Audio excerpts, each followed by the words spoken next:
社会逐工伫咧改变，咱做人就爱食甲老、学甲老。来看家己当少，因的老人人口比例是24%，是家己县沿海上界老的乡镇。庄脚除了老大人，就是无人住的厝路。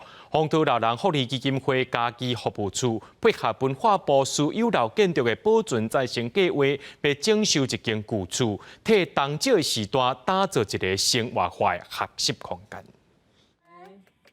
时代欢欢喜喜来办日出的活动，家己县东石港基社区29号启用一间新的照顾基地，内底会当种菜、饲鸡，阁有上课的所在。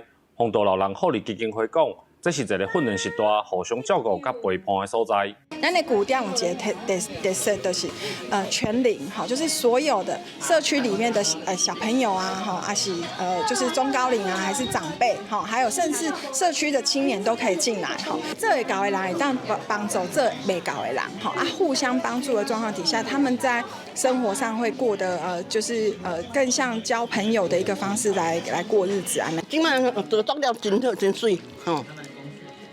你也会应用的来遮看看行行的无？会啊，常常会来啊。这间超过60年的旧厝，透过文化部私有老建筑保存再生计划补助将近80万，把原本趴荒的空间变作社区共生的基地。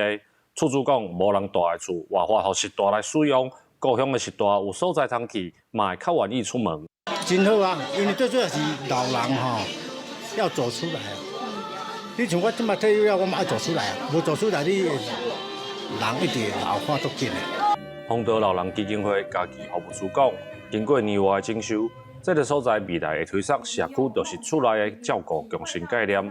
除了会申请长照据点，未来嘛会规划亲子少年人陪伴时代的导览旅行，互时代毋但有伴，嘛会当做伙来经营社区。记者林伟霆家己报道。